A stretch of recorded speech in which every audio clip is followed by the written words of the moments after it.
The beef between 50 Cent and Big Meech is officially on. Snitch accusations, corrupt federal officers, murder charges. You would think it was a movie, but it's not. When Big Meech appeared in a video with 50 Cent's longtime rival Rick Ross, the internet knew 50 wouldn't hesitate to respond. The same way he did when Southwest T, co-founder of BMF, did the same exact thing not too long ago. And because of this, 50 is looking to do more than respond. It seems like he's looking to end the name and credibility of Big Meech and possibly all of BMF.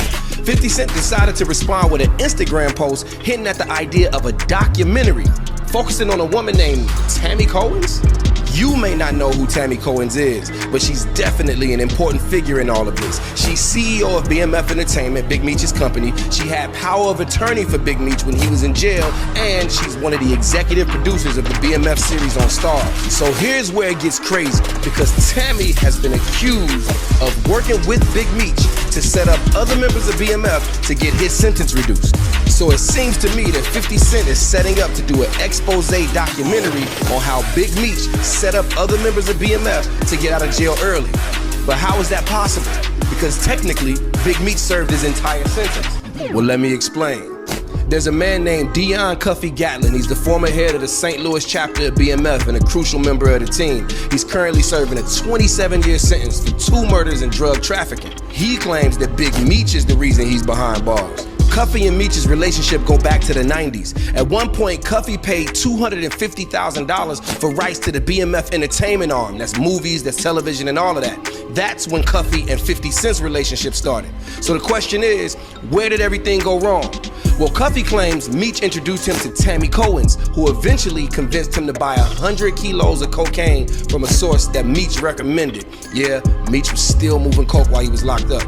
He alleges that Tammy was an informant and Meech was aware of this, and the deal went south and he was eventually arrested. He alleges that this deal would have got Meech out of jail several years ago, but the evidence from this arrest became inadmissible in court because Tammy was having an affair with the DEA agent Keith Cromer handling the investigation, so the evidence was thrown out. And if that's true, it means that Big Meech set up his brother and didn't even get out of jail for it. Side note, Rick Ross is definitely a chess player. Even after 50 Cent made millions for Lil Meech and his family and he set them up for a career in TV and film, Rick Ross was still able to slide in and make his presence known. We don't understand the ins and outs of exactly why it played out like this, but I can assure you never will. Death before dishonor, always with me. So I'm doing this for my loved ones and the support of my friends and family to come out to the Amarant Arena, February 13th. Yeah, man, let the world know, man. Check this out, man. At the end of the day, man, he used a civilian. Tammy ain't got no motherfucking G code that she got to follow. Right. You feel me? Right. So I don't have a problem with Tammy whatsoever, man. Right. As long as it come out who sent her. I know that Tammy was sent. You understand? You feel me? By Big Meech. Right. I know she was put on the mission, homie. Right. Yeah, no, listen, I talked to Five. He definitely putting something in the works, and I'm going to let him know you said your daughter and your wife is who you want to be your point of contact on the streets. Yeah, man, I'm going to put him with my wife, homie. 34 years, man. I got a family, homie. Got you. I got 6 motherfucking children, beautiful children, man. You feel me? Got you. I got you. No, listen, when I tell you... Let Diddy know, man, ain't nothing but love and respect, man. Look, I'm going to tell him that I talked to you about what you don't mind if he put anything out on his page of what me and you talked about earlier and what we talking about right now. Hey, homie, tell that nigga, hurry up, homie. I know he's a real nigga, homie. For real. Tell 50, hurry up, homie. All right, let's do it. Tell us what happened in Frank's hearing that really alerted you that Big Meech had a hand in this. What happened? Well, CS1, Tammy Collins testified that she became a government informant to give the Meech Slinger a time cut. And we said, whoa, you serious? So then she further testified that he was aware of the deal. Special Agent Keith Cromer testified that Flannery was aware of the deal. Flannery just wanted to make sure that his name wasn't in any court documents. So that's some typical rat shit. I'm a rat and tell you everything you need to know. Just don't put me on blast. Yeah, man, listen, man, this shit's simple, man. This shit ain't that complicated, man. This nigga called me in 2013, a nigga called me. Yo, bro, what up? yo, check this out. I got some good people, man. Yo, I got to get off this joint. Holla at Tammy. Let's get it. And so that's how it started. So that's how it started, my nigga. When you were, I talked to Blue earlier, and Blue said that when you came back in the day, when you came down, he gave you access to the Bentley, I believe it was. He said that when you were moving around, that you were moving around in part with Tammy in the attempt to kind of like sell the story. What was your relationship with Tammy as it relates to the BMF story and the life rights of Meech? What y'all was trying to do with that? He introduced me to Tammy around 2009. My job was to procure a movie script. And so that's what we were working on.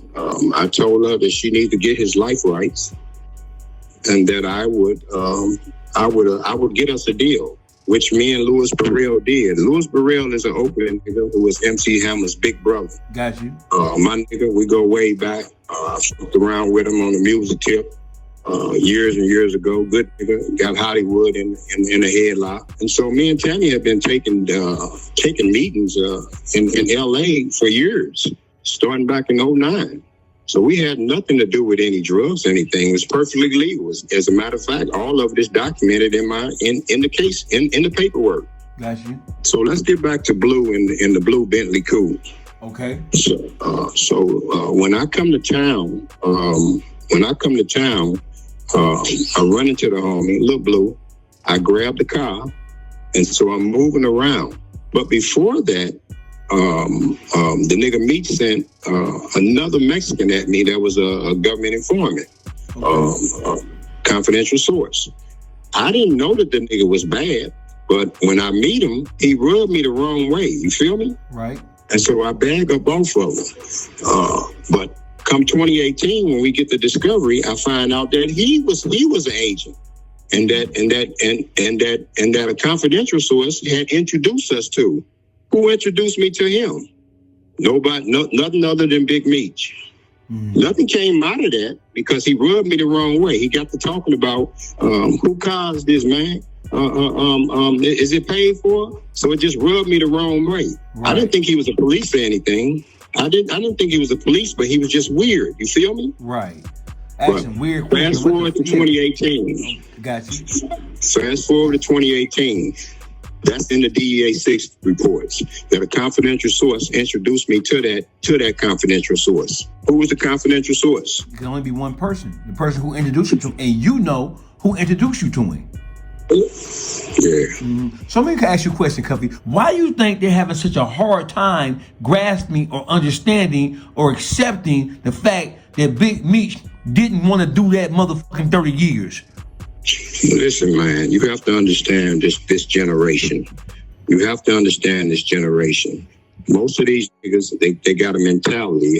He didn't tell on me. You feel me? You got niggas running around in every city now. This generation here running around with rats because they got a bag. You feel me? I've lost 30-year partners. Some Detroit niggas, I ain't gonna say their name, you understand, who told me, yo, man, the homie was trying to get the Mexican. He wasn't aiming at you. I'm like, nigga, what?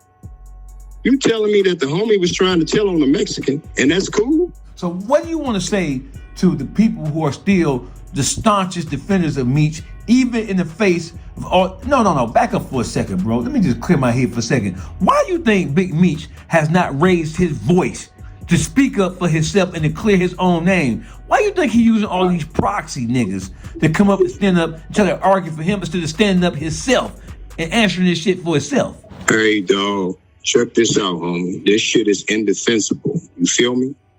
This shit is indefensible, homie. All right. I think you feel the same way I feel. This nigga's an ungrateful nigga. You feel me? Right. So this shit is indefensible, homie. Right. So how do you feel about people like Lil Meech and the Sosa guy, like trying to attack your family name and directly trying to go at your people, at your blood? How do you feel about that? They trying to fight for their brand. They trying to savage this BMF shit, homie. Because this is how they make their living. This is how niggas is getting in the clubs still to this day. This how niggas fucking, you feel me? They trying to salvage their brand, homie. And you don't have men anymore. So the silence only says complicity. You feel me?